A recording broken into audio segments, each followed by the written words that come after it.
നമസ്കാരം. അമേരിക്കയുടെ president Donald Trump എടുക്കുന്ന തീരുമാനങ്ങൾ പലപ്പോഴും അമേരിക്കക്കാർക്ക് പോലും അത്ഭുതമുണ്ടാക്കുന്നതാണ്. എന്തൊക്കെയാണ് അദ്ദേഹത്തിൻ്റെ മനസ്സിലുള്ളത്, എന്തൊക്കെയാണ് അദ്ദേഹത്തിൻ്റെ പദ്ധതി എന്ന് ആർക്കും ഒരു നിശ്ചയവുമില്ല. പരമ്പരാഗത രാഷ്ട്രീയ സഖ്യത്തെയൊക്കെ തള്ളിപ്പറഞ്ഞുകൊണ്ട് ട്രംപ് അമേരിക്കയെ ഒറ്റയ്ക്ക് നിർത്തുകയാണ്. ഒറ്റയ്ക്ക് നിൽക്കാനുള്ള കെൽപ്പ് അമേരിക്കയ്ക്കുണ്ടെന്നും അമേരിക്കയുടെ ചെലവിൽ കുറേ സഖ്യകക്ഷികൾ മുമ്പോട്ട് പോകുന്നത് കൊണ്ട് ഒരു പ്രയോജനവുമില്ലെന്നും നാറ്റോ മുതലായ സഖ്യം വഴി അമേരിക്ക അധിക ബാധ്യത ഏറ്റെടുക്കേണ്ട എന്നതുമാണ് ട്രംപിൻ്റെ നിലപാട്. ഒരു പരിധിവരെ അമേരിക്കക്കാർ ട്രംപിനെ അനുകൂലിക്കുന്നു. എന്നാൽ പലപ്പോഴും ട്രംപിൻ്റെ ഇത്തരം നിലപാടുകൾ ഏകാധിപത്യവും സ്വേച്ഛാധിപത്യവുമായി മാറുന്ന കാഴ്ചയാണ് നമ്മൾ കാണുന്നത്. ട്രംപിന് ഇഷ്ടമുള്ളത് അല്ലെങ്കിൽ അമേരിക്കയ്ക്ക് ഗുണകരമായത് മറ്റെല്ലാ അന്താരാഷ്ട്ര നിയമങ്ങളെയും മറന്നുകൊണ്ട് ട്രംപ് ചെയ്യും.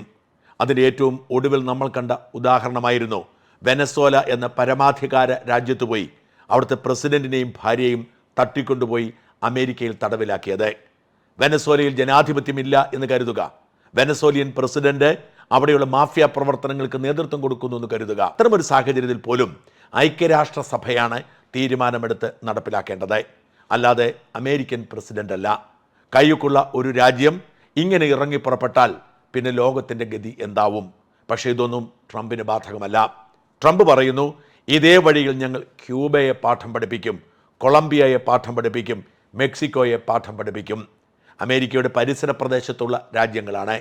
അവയ്ക്ക് അമേരിക്കയെ പേടിച്ചു കഴിയാൻ മാത്രമേ സാധിക്കൂ.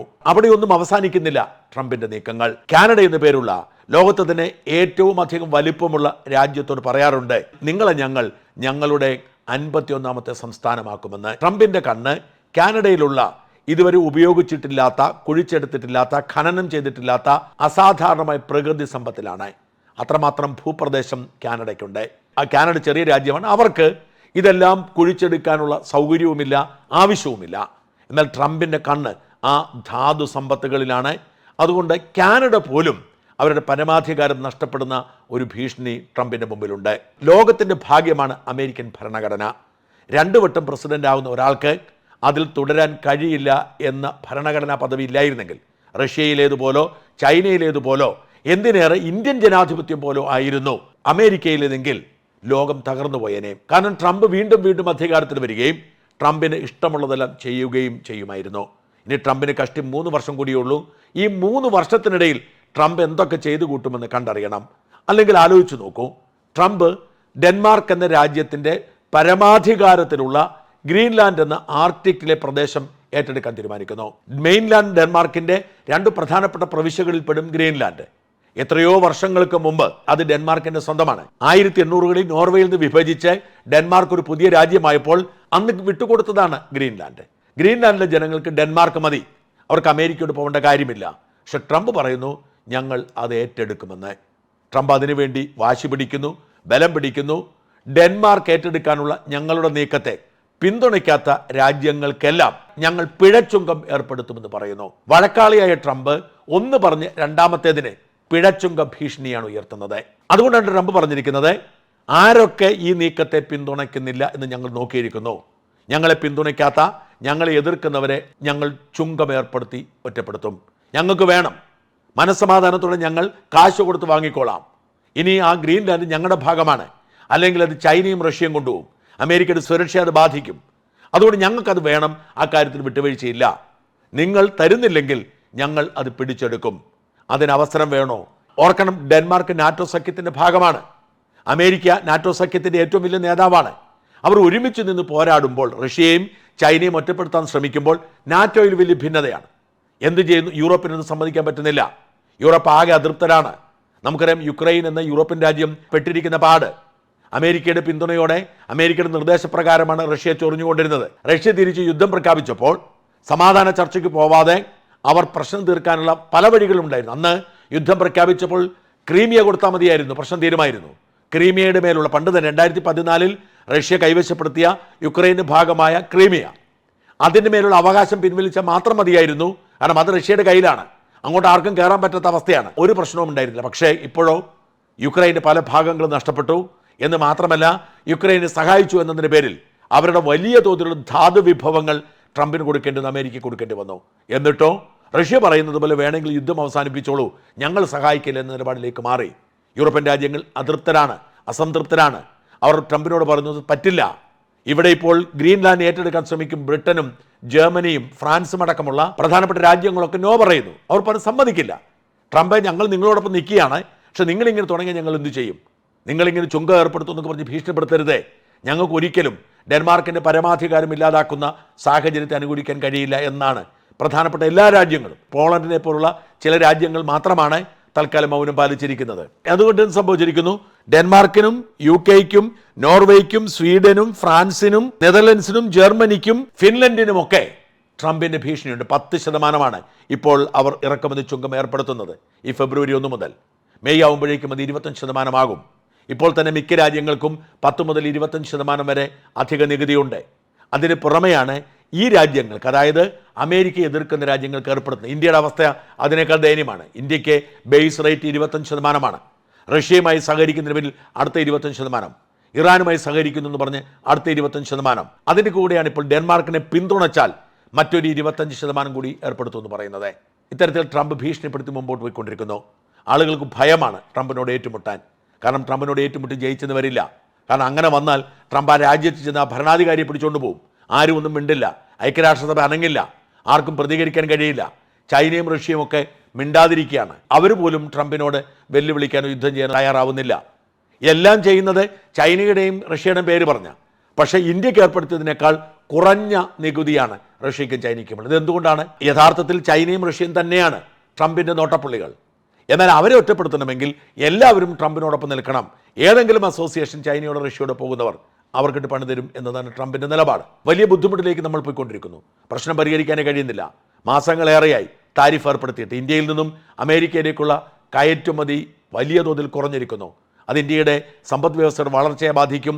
അതുപോലെ ഇന്ത്യയുടെ കറൻസിയുടെ, രൂപയുടെ മൂല്യം ഇടിയുന്നതിന് കാരണമാകും. ഇത്തരത്തിൽ ഒരു നെഗറ്റീവ് സാഹചര്യം രൂപപ്പെടുന്നു. പക്ഷേ ഒരിക്കൽ പോലും മോദി വാ തുറന്നൊന്നും പറഞ്ഞിട്ടില്ല, പ്രതികരിച്ചിട്ടില്ല. ഇടയ്ക്കിടെ ഇല്ലാത്ത അവകാശവാദങ്ങളുമായി ട്രംപ് രംഗത്ത് വരാറുണ്ട്. മോദി പക്ഷേ ഒരക്ഷരം പറയാറില്ല. മോദി മിണ്ടുന്നില്ല എന്ന് മാത്രമേ ഉള്ളൂ, ചെയ്യേണ്ടതൊക്കെ ചെയ്യുന്നുണ്ട് എന്നാണ് ഏറ്റവും ഒടുവിൽ പുറത്തു വന്നിരിക്കുന്ന റിപ്പോർട്ട്. മോദി ട്രംപിൻ്റെ മുമ്പിൽ പേടിച്ച് വഴങ്ങി മുട്ടുവളച്ച് നിൽക്കുകയല്ല. ട്രംപിനോട് ഒരു പിണക്കവുമില്ല, ട്രംപിനെ പരസ്യമായി വെല്ലുവിളിച്ചിട്ടില്ല. പക്ഷേ ചെയ്യേണ്ടത് ചെയ്യുന്നുണ്ട്. 2 കാര്യങ്ങൾ. ഒന്നാമത്തേത്, എല്ലാവരും ഞെട്ടിച്ചുകൊണ്ട് അമേരിക്കയിലെ പയറുവർഗ്ഗങ്ങൾക്കും ചെറുധാന്യങ്ങൾക്കും 30% അധിക നികുതി ഏർപ്പെടുത്തി ഇന്ത്യ. ട്രംപിനെ വെല്ലുവിളിച്ചില്ല, അമേരിക്ക വെല്ലുവിളിച്ചില്ല, ഞങ്ങൾ നികുതി വർദ്ധിപ്പിക്കുമെന്ന് ഭീഷണിപ്പെടുത്തിയില്ല. നിശബ്ദമായി ഇക്കഴിഞ്ഞ നവംബർ 30 മുതൽ 30% നികുതി അമേരിക്കയിൽ നിന്ന് ഇറക്കുമതി ചെയ്യുന്ന ചെറുധാന്യങ്ങൾക്കും മറ്റ് പയറുവർഗ്ഗങ്ങൾക്കും ഏർപ്പെടുത്തി. ഇത് അമേരിക്കയ്ക്ക് ചില്ലറ ക്ഷീണമല്ല ഉണ്ടാക്കിയിരിക്കുന്നത്. കാരണം അമേരിക്കയിലെ പയറുൽപ്പന്നങ്ങളിൽ മഹാഭൂരിപക്ഷവും കയറ്റുമതി ചെയ്തിരുന്ന ഇന്ത്യയിലേക്കാണ്. ലോകത്തെ പയറുൽപ്പന്നങ്ങളുടെയും ചെറുധാന്യങ്ങളുടെയും ആകെ ഉപഭോഗത്തിൽ 27% ഉപയോഗിക്കുന്ന ഇന്ത്യയിലാണ്. ലോകത്തെ ഏറ്റവും വലിയ പയറുൽപ്പന്ന മാർക്കറ്റ്, വിപണി ഇന്ത്യയാണ്. ഏറ്റവും കൂടുതൽ ഉൽപ്പാദിപ്പിക്കുന്നത് അമേരിക്കയാണ്. അമേരിക്കയിലെ 2 സംസ്ഥാനങ്ങൾ, നോർത്ത് ഡെക്കാട്ടെ, മോണ്ടാന, ഈ 2 സംസ്ഥാനങ്ങളുമാണ് ഈ പയറുൽപ്പന്നങ്ങളുടെയും ചെറുധാന്യങ്ങളുടെയും ഉൽപ്പാദനത്തിന് മുമ്പിൽ നിൽക്കുന്നത്. അവിടെ നിന്ന് ഇന്ത്യയിലേക്കാണ് അവർ മഹാഭൂരിപക്ഷവും കയറ്റി അയച്ചുകൊണ്ടിരുന്നത്. എന്നാൽ നവംബർ 30 മുതൽ ഇന്ത്യ 30% നികുതി ഏർപ്പെടുത്തിയതോടെ ഇങ്ങോട്ടുള്ള വരവ് കുറഞ്ഞു. അല്ലെങ്കിൽ ഇവിടെ എത്തുന്നതിനേക്കാൾ കുറഞ്ഞ വിലയ്ക്ക് മറ്റ് രാജ്യങ്ങൾക്ക് ഇങ്ങോട്ട് കൊടുക്കാൻ കഴിയും. വിപണിയിലെ അമേരിക്കൻ ആധിപത്യം നഷ്ടപ്പെടുന്നു. അമേരിക്കക്കാർക്ക് ഇങ്ങോട്ട് കൊടുത്താൽ അവിടെ വില കൂടുതലാണ്. കാരണം 30% നികുതി അടയ്ക്കണം. ഇത്തരം സാഹചര്യത്തിൽ അവർ പ്രതിസന്ധിയിലായി. ഈ വിവരം മോദി ആരോടും പറഞ്ഞില്ല, ഇന്ത്യ ഒരിടത്തും വീമ്പിളക്കിയില്ല. എന്നാൽ നോർത്ത് ഡെക്കോട്ടയിലെയും മോണ്ടോനയിലെയും സെനറ്റർമാർ ട്രംപിനൊരു കത്തയച്ചു. കെവിൻ ക്രാമറും സ്റ്റീവ് ഡൈൻസും 2 പേരും കൂടി ട്രംപിനൊരു കത്തയച്ചു. ട്രംപ്ജി ഇടപെടണം, ഞങ്ങളുടെ കർഷകർ വലിയ കുഴപ്പത്തിലാണ്. ഇന്ത്യ നമ്മളോട് ഈ ചെറുധാന്യങ്ങളും പയറുവർഗ്ഗങ്ങളും വാങ്ങുന്നത് നിർത്തി. അതോടുകൂടി നമുക്ക് വലിയ പ്രതിസന്ധി ഉണ്ടാവും. അവർ ഞങ്ങളെ ജീവിക്കാൻ സമ്മതിക്കുന്നില്ല. കർഷക സംഘടനകൾ ഞങ്ങളുടെ പുറകെ നടക്കുന്നു. അടിയന്തരമായി ഇടപെടണം. ട്രംപിനും ആഗ്രഹമുണ്ട് ഇന്ത്യയോട് പറയണമെന്ന്. പക്ഷേ ട്രംപിന് സമവായത്തിൻ്റെ ഭാഷയില്ല. ട്രംപിന് ഭീഷണിയുടെ ഭാഷ മാത്രമാണുള്ളത്. ട്രംപ് മോദിയെ വിളിച്ച് അങ്ങനെ ചോദിച്ചാൽ മോദി പറയും, ഒരു കുഴപ്പമില്ല, ഞങ്ങൾ ചെയ്തു തരാം, പക്ഷേ ഞങ്ങളോട് കാട്ടിയിരിക്കുന്ന ഈ പണിയും അവസാനിപ്പിക്കണം. ഞങ്ങൾക്കിപ്പോൾ 75% നികുതി. ഏതുൽപ്പന്നവും എത്തിക്കാൻ കഴിയില്ല. ഞങ്ങളുടെ ടെക്സ്റ്റൈൽ ബിസിനസ്സിനെ ഇത് ബാധിച്ചിരിക്കുന്നു. ഇന്ത്യയിൽ നിന്ന് ഏറ്റവും കൂടുതൽ തുണിത്തരങ്ങൾ അമേരിക്കയ്ക്കാണ് പോയിക്കൊണ്ടിരുന്നത്. എന്നാൽ ഇപ്പോൾ കയറ്റിവിടാൻ കഴിയുന്നില്ല. ആ പ്രതിസന്ധി പരിഹരിച്ചാൽ ഈ പ്രതിസന്ധിയും പരിഹരിക്കാം. അതുകൊണ്ട് ട്രംപിനെ ഭീഷണിപ്പെടുത്താനോ ഇത് ആവശ്യപ്പെടാൻ കഴിയാത്ത സാഹചര്യമുണ്ട്. ഇതാണ് മധുര പ്രതികാരം. ട്രംപ് ചെയ്ത അതേ വഴിയിൽ അധികം ബഹളം വെക്കാതെ വളരെ സോഫ്റ്റായി ഒരു പണി തിരിച്ചു കൊടുത്തു. ട്രംപിനെ തിരുത്തേണ്ടി വരും. അത്രമാത്രം സമ്മർദ്ദം ട്രംപിൻ്റെ മേൽ ഈ രണ്ട് സംസ്ഥാനത്തെ കർഷകർ നടത്തുന്നുണ്ട്. അവരുടെ സമ്മർദ്ദത്തിന് വഴങ്ങേണ്ടി വന്നാൽ ഇന്ത്യയുടെ താരിഫിൽ കുറവ് വരുത്തേണ്ട ബാധ്യത ട്രംപിനുണ്ടാവും. ഇതാണ് ഇപ്പോഴത്തെ പ്രതീക്ഷ. ഇതേ വിഷയം തന്നെയാണ് ഇന്ത്യയും അമേരിക്കയും തമ്മിലുള്ള വ്യാപാര കരാർ നീണ്ടുപോകാൻ കാരണവും. ട്രംപ് അധികാരത്തിൽ വന്ന ഉടൻ ആദ്യം നടത്തിയിരുന്ന പ്രസ്താവന ലോകത്തെ ഞെട്ടിക്കുന്ന ഒരു വ്യാപാര കരാർ അമേരിക്കയും ഇന്ത്യയും തമ്മിൽ ഉണ്ടാവാൻ പോകുന്നു. ശതകോടികളുടെ കച്ചവടമായിരിക്കും ഞങ്ങൾ നടത്താൻ പോകുന്നത്. നമുക്കറിയാം, വിസ്കിയുടെ നികുതി കുറയ്ക്കുന്നതടക്കം അമേരിക്കയിൽ അടക്കമുള്ള ഇറക്കുമതി ചുങ്കം മുഴുവൻ കുറച്ച് വരികയാണ് ഇന്ത്യ. ഇന്ത്യൻ വിപണിയെ മാർക്കറ്റിലേക്ക് കൂടുതൽ മത്സരത്തിന് ഇറക്കി വിടുകയാണ്. എല്ലാ നിരക്കും കുറച്ച് ഇന്ത്യൻ വിപണിയെ കൂടുതൽ കാര്യക്ഷമമാക്കുക എന്നത് മോദി സർക്കാരിൻ്റെ തീരുമാനമാണ്. പക്ഷേ അത് സംബന്ധിച്ച് ചർച്ചകൾ മുമ്പോട്ട് പോയിക്കൊണ്ടിരുന്നു. അത് സംബന്ധിച്ച് ഏതാണ് ധാരണയിലെത്തി. ഇന്ത്യയും അമേരിക്കയും തമ്മിൽ പരസ്പരം സഹകരിച്ച് അങ്ങോട്ടും ഇങ്ങോട്ടും ബിസിനസ് കൂട്ടും. അമേരിക്കക്കാർക്ക് ആവശ്യമുള്ള നമ്മൾ അങ്ങോട്ട് കൊടുക്കും, നമുക്ക് ആവശ്യമുള്ളവർ ഇങ്ങോട്ട് വരും. അങ്ങനെ നികുതി രഹിത അല്ലെങ്കിൽ കുറഞ്ഞ നികുതിയുള്ള ഒരു വ്യാപാര ഇടപാടിനായിരുന്നു ശ്രമം. പക്ഷേ ട്രംപ് പഴയതുപോലെ തൻ്റെ മാടമ്പിത്തരം പുറത്തെടുത്തു. നമ്മുടെ ആവശ്യമല്ല, നമ്മുടെ ഡിമാൻഡല്ല, അവരുടെ സപ്ലൈയെ മാനദണ്ഡമാക്കി. സപ്ലൈയും ഡിമാൻഡുമാണ് പലപ്പോഴും ഒരു സാധനത്തിന് വില നിശ്ചയിക്കുന്നത്. ഒരുപാട് സാധനം ലഭ്യമാണെങ്കിൽ അതിന് വില കുറയും, ആവശ്യക്കാർ കുറവുമാണെങ്കിൽ. അതേസമയം ആവശ്യക്കാർ കൂടുതലുണ്ട്, സാധനം ലഭ്യമല്ല, സപ്ലൈ കുറവാണെങ്കിൽ വില കൂടും. ഇതാണ് മാർക്കറ്റിൻ്റെ അടിസ്ഥാന സിദ്ധാന്തം. ഇവിടെ അമേരിക്ക ഉണ്ടാക്കിയിരുന്ന ചോളവും സോയാബീനും അത് അധികമാണ് അവർക്ക്, വിപണിയിൽ ഇഷ്ടം പോലെ ഉണ്ട്. അത് ഇന്ത്യയിലേക്ക് വരണം എന്നാണ് അമേരിക്കയുടെ ആവശ്യം. ഇന്ത്യക്ക് ഇതിൻ്റെ ആവശ്യമില്ല.